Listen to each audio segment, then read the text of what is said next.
देखिए बुआ, हम लोग पढ़ चुके हैं साइंस के बारे में पढ़ लिए, फिजिक्स के बारे में पढ़ लिए, उसके बाद केमिस्ट्री के बारे में पढ़ लिए, बायोलॉजी के बारे में भी पढ़ लिए।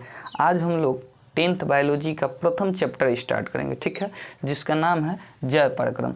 जिसका नाम क्या है बुआ? जैव प्रक्रम। तो चैप्टर नंबर 1 है जिसका नाम है जैव प्रक्रम, जिसको इंग्लिश में कहा जाता है लाइफ प्रोसेस।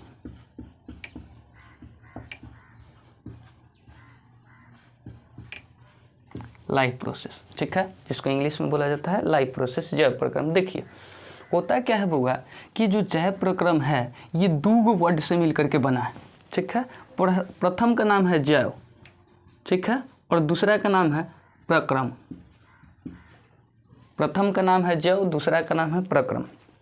तो प्रथम का नाम है जैव और दूसरा का नाम है प्रक्रम। तो बोला ये जाता है कि जैव का मतलब होता है जीव, ठीक। अब प्रक्रम का मतलब होता है क्रियाएं। क्या होता है बुआ? क्रियाएं। देखिए जैव प्रक्रम जो है 2 वर्ड से मिलकर के बना, जैव और प्रक्रम, जिसमें जैव का अर्थ हुआ जीव और प्रक्रम का अर्थ हुआ क्रियाएं। अब होता क्या है, ध्यान से सुनिएगा। बोला जाए यदि कि सर जी जैव प्रक्रम आखिर है क्या, जैव प्रक्रम आखिर है क्या, तो हम लोग कहेंगे बुआ देखिए कि वे सारी प्रक्रियाएं, हम लोग कहते हैं कि वे सारी प्रक्रियाएं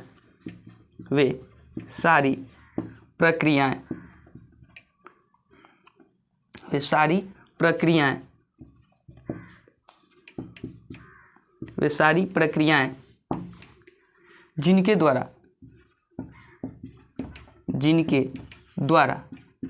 जीवों का अनुरक्षण होता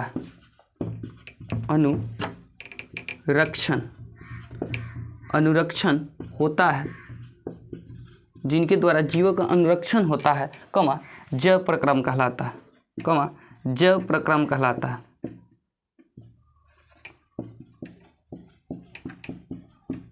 ठीक है, वे सारी प्रक्रियाएं जिनके द्वारा जीवों का अनुरक्षण होता है जैव प्रक्रम कहलाता है। अब देखिए अनुरक्षण का अर्थ क्या होता है, तो याद रखिएगा अनुरक्षण का अर्थ होता है मरम्मत। क्या होता है बुआ? मरम्मत, यानी बनाने की क्रिया।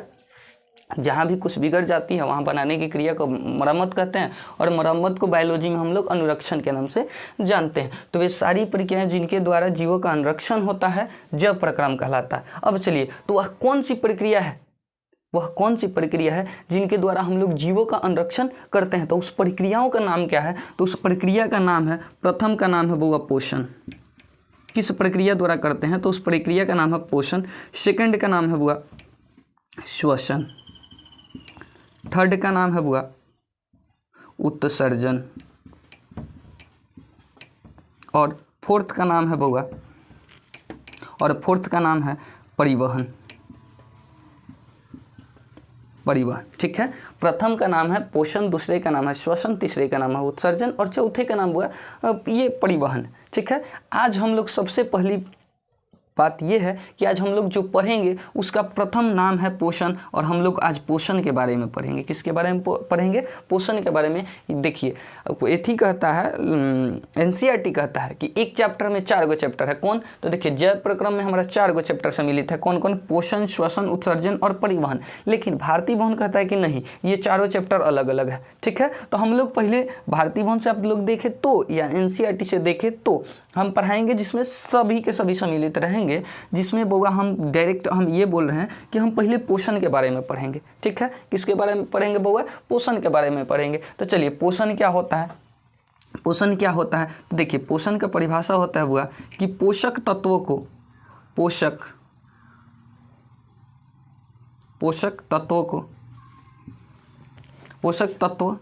ग्रहण कर उसका उपयोग, पोषक तत्वों को ग्रहण कर उसका उपयोग करना पोषण कहलाता है।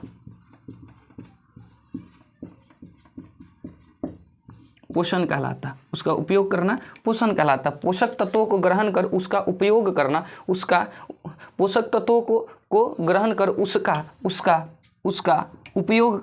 उपयोग करना ही हमारा पोषण कहलाता है। क्या कहलाता है बुआ? पोषण कहलाता है। अब ध्यान से सुनिएगा, देखिए अब पोषक तत्व क्या हो जाएंगे, तो जो चीज़ हम लोग खाते हैं उसमें बहुत सारा चीज़ मिलता है, जैसे कि विटामिन मिला, चलिए दूसरी चीज़ में कार्बोहाइड्रेट मिलता है, तीसरा क्या वसा मिलता है, वसा के बाद मान लीजिए कि आपका प्रोटीन मिलता है। ये सारी चीज़ों को क्या करते हैं जब हम लोग भोजन के रूप में लेते हैं तो ये हमारी अंदर की जो क्रियाएं हैं, जो छोटी आंत है, बड़ी आंत है, आमाशय है, ठीक है, आहार नाल है, ये सारी चीज़ों का अलग अलग प्रक्रिया है और ये लोग क्या करते हैं अलग अलग प्रक्रिया कर करके क्या करते हैं इससे अपना पोषक तत्वों को ग्रहण करते हैं और उसका उपयोग करके उसका क्रिया कराते हैं, ठीक है, और उसको अलग अलग रूप में बांट देते हैं, जिसको हम लोग क्या कहते हैं, बोलिए पोषण कहते हैं। यानी पोषक तत्वों को ग्रहण कर उसका उपयोग करना क्या कहलाता है, पोषण कहलाता है। अब ध्यान से सुनिएगा, देखिए बोला जाता है बउआ कि पोषण होता कितने प्रकार के है, तो हम लोग कहेंगे कि सर जी पोषण जो होता है वो 3 प्रकार का होता है।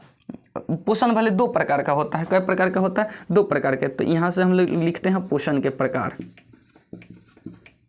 पोषण के प्रकार, पोषण के प्रकार। पोषण के प्रकार में पहिल का प्रकार क्या होगा, तो पहिल का पोषण के प्रकार में होता है स्वपोषण, स्वपोषण, और दूसरा होता हुआ परपोषण, परपोषण। पहला होता है बुआ स्वपोषण, दूसरा होता है परपोषण। आखिर स्वपोषण क्या है, आखिर स्वपोषण क्या है, कोई पूछ दे कि बताइए कि स्वपोषण क्या है, ठीक है, तो हम लोग देखेंगे स्वपोषण। स्वपोषण तो इसमें करते क्या है बुआ, तो बोलते हैं कि वैसा पोषण, हम लोग क्या करते हैं बुआ कि वैसा पोषण, वैसा पोषण जिसमें, वैसा पोषण जिसमें जीव अपना, वैसा पोषण जिसमें जीव अपना, जिसमें जीव अपने भोजन के लिए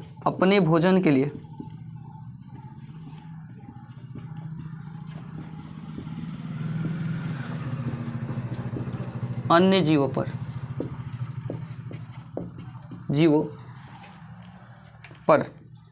निर्भर नहीं होते, बोला जाता है वैसा पोषण जिसमें जीव अपने भोजन के लिए अन्य जीवों पर निर्भर नहीं होते हैं, कमा स्वपोषण कहलाता है, स्वपोषण कहलाता है, स्वपोषण कहलाता है, ठीक है, क्या कहलाता है जी, स्वपोषण कहलाता है। वैसा पोषण जिसमें जीव अपने भोजन के लिए अन्य जीवों पर निर्भर नहीं रहते हैं, स्वपोषण कहलाता है, ठीक है। अब देखिए स्वपोषण तो ये कहला जाता है बउआ, ये क्या कहला जाता है, स्वपोषण। लेकिन फिर क्वेश्चन एक बनता है कि स्वपोषी क्या है ना, तो देखिए जिन जीवों में, नोट में याद रखिएगा इस बात को, ठीक है, जिन जीवों में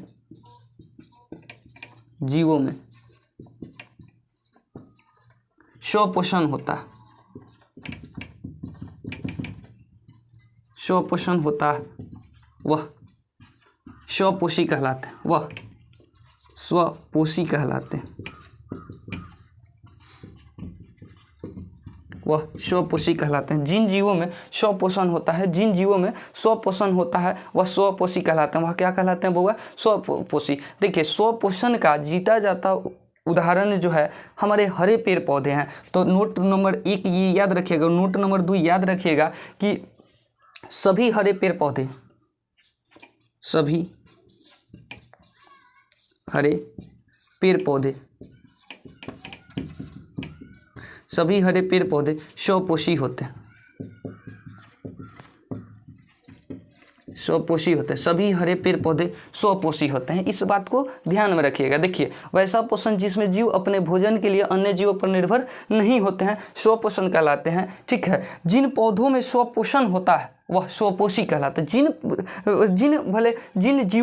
जीवों में स्वपोषण होता है वह क्या कहलाते हैं बुआ, वह स्वपोषी कहलाते हैं। और सभी हरे पेड़ पौधे जो होते हैं स्वपोषी होते हैं। अब चलिए तो थोड़ा सा हरे पेड़ पौधों के बारे में हम लोग पढ़ लेते हैं। देखिए होता है क्या हुआ कि हरे पेड़ पौधों में, ध्यान से सुनिएगा, देखिए हरे पेड़ पौधों में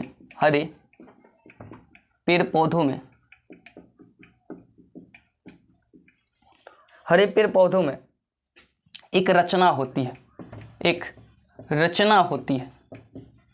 हरे पेड़ पौधों में एक रचना होती है, जिस रचना का जो नाम है बुआ, जिस रचना का जो नाम है उसका नाम है बुआ हरित लवक। हरित लवक, या क्लोरोप्लास्ट, क्लोरोप्लास्ट यहाँ लिख दे रहा है, या क्लोरोप्लास्ट, यहाँ ला लिखे, यहाँ 108 क्लोरोप्लास्ट। ठीक है, जो रचना है देखिए, हरे पेड़ पौधों में एक रचना होती है, जिस रचना का नाम क्या है बुआ? जिस रचना का नाम है हरित लवक या क्लोरोप्लास्ट। क्या है बुआ? क्लोरोप्लास्ट। ठीक है, अब देखिए इस हरित लवक या क्लोरोप्लास्ट में, एक हरे रंग का वर्णक पाया जाता है, हरे रंग का वर्णक पाया जाता है,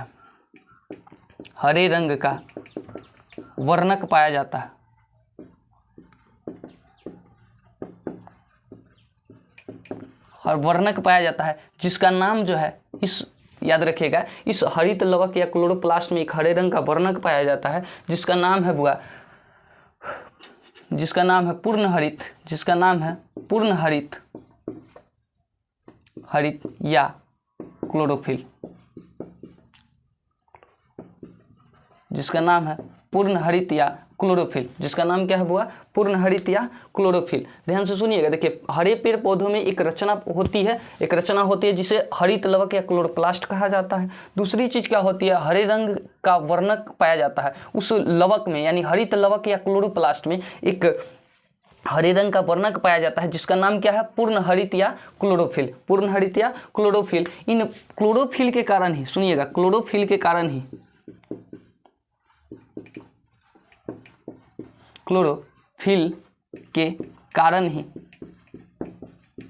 पौधों का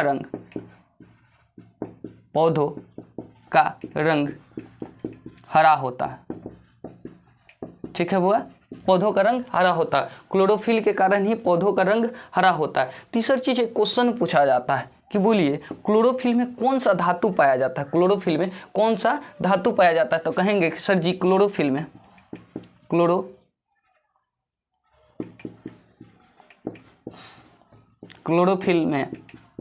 मैग्नीशियम धातु पाया जाता है।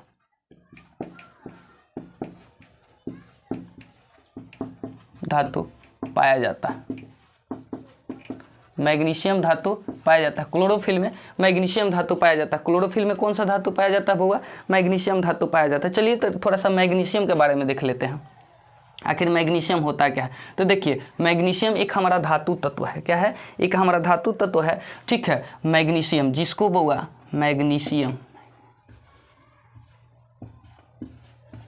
मैग्नीशियम हमारा एक धातु तत्व है जिसकी परमाणु संख्या को हम लोग Z से सूचित करते हैं, 12 होती है, और परमाणु द्रव्यमान, ठीक है, जिसको हम लोग E कहते हैं, ये 24 होता है। याद रखिएगा, परमाणु संख्या इसका 12 होता है, परमाणु द्रव्यमान 24 होता है। तीसरी चीज़ याद रखिएगा, इसमें इलेक्ट्रॉन की संख्या कितनी होती है? बोलिए, तो 12 होती है। ठीक है, फिर कोई पूछ दे कि प्रोटॉन की संख्या, वो भी 12 होती है। अगर कोई पूछ दे कि न्यूट्रॉन की संख्या, तो कहेंगे कि सर जी ये भी 12 होती है।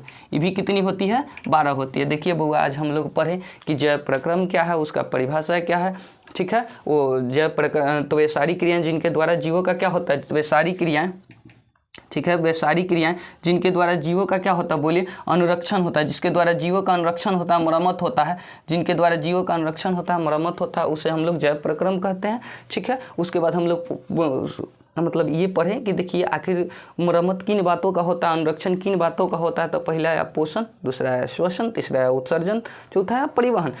पोषण में हम लोग पढ़े कि पोषक तत्वों को ग्रहण कर, जो भी हम लोग खाते हैं उसको पोषक तत्व कहते हैं, उसको ग्रहण कर यानी अंदर ले करके उसका उपयोग करना पोषण कहलाता है। ठीक है, उसका उपयोग करना पोषण कहलाता है। देखिए हमारे जो भी जीव होते हैं, जीवों में पोषण 2 प्रकार के होता है मुख्य रूप से, एक स्वपोषण होता है, एक परपोषण होता है। तो स्वपोषण के बारे में पढ़े कि स्वपोषण क्या होता है। तो ऐसा पोषण जिसमें जीव अपने भोजन के लिए अन्य जीवों पर निर्भर नहीं होते हैं, स्वपोषण कहलाता है। क्या कहलाता है बुआ? स्वपोषण कहलाता है। ठीक, और दूसरा क्या पढ़े, जिन जीवों में स्वपोषण होता है वह स्वपोषी कहलाते हैं। ठीक है, सभी हरे पेड़ पौधे स्वपोषी होते हैं। यहाँ तक ले हम लोग देख लिए, सभी हरे पेड़ पौधे स्वपोषी होते हैं। चलिए आगे लिखे हम लोग, हरे पेड़ पौधों में एक रचना होती है जिसको हम लोग हरित लवक या क्लोरोप्लास्ट कहते हैं।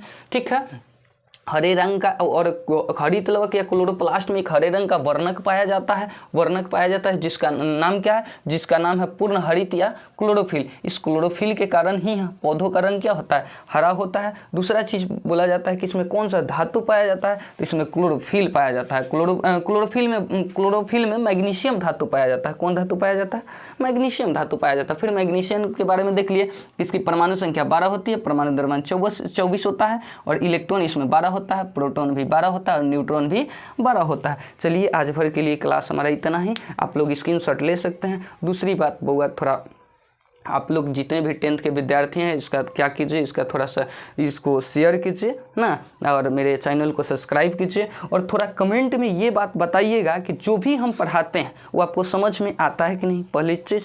दूसरी चीज़, यदि आता है तो मान लीजिए कि होता है कि किसी टॉपिक में आपको प्रॉब्लम है, मान लीजिए ये पढ़ा दिए, इसमें इसके टॉपिक में कोनो में मान लीजिए कोई चीज़ समझ में आपको नहीं आया, तो क्या कीजिएगा, उसको कमेंट में लिख करके भेजिएगा, तो अगले वीडियो में हम आपका डाउट ही क्लियर कराने के लिए आएंगे। ठीक है, आज तक के लिए इतना ही, आज के लिए धन्यवाद। बस हम इतना ही कहेंगे कि थोड़ा इस पर ध्यान दीजिए। चलिए स्क्रीनशॉट ले सकते हैं।